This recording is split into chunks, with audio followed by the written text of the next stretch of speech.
Jen Piacenti back with our 2-minute DFS drill. Okay, spin up play at QB, Patrick Mahomes. The last placed AFC West team has to put on a clinic versus a Washington team that surrendered the second most FanDuel points to opposing quarterbacks.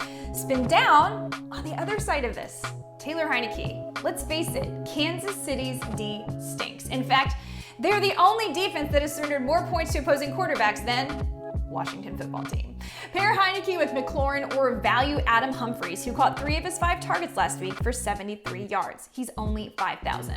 I also like Matt Stafford a lot on Sunday. At running back, consider Khalil Herbert.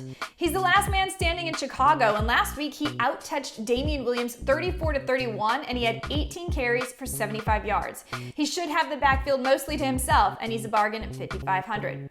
Javonte Williams is only 5,600 versus a Las Vegas run defense that has surrendered the 8th most FanDuel points to opposing running backs, so even splitting with Gordon, he's in a good spot. And finally, I like Joe Mixon if he goes versus Detroit and Jonathan Taylor versus Houston. And look, if you want to get weird, like only in a GPP, Demetric Felton. Chubb is ruled out, Honda's been limited, Felton can line up at RB or wideout. It's a dart. Okay, at wide receiver, Hill is who you pair with Mahomes unless he doesn't go.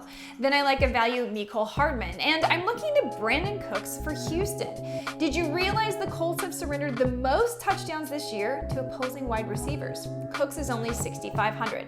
I also like Woods, Kupp, and Jefferson this week versus the Giants, who are allowing the second highest catch rate to opposing wide receivers.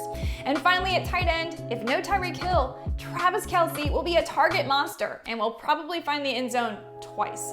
Spend up at 8,500. On the other side again, get some value with Ricky Seals-Jones at only 5,000. Kansas City has allowed the most receiving yards to opposing tight ends this year. And finally, look at Mo Alley-Cox versus the Texans. Houston has allowed 5 touchdowns to opposing tight ends this year, and he's only 5,000.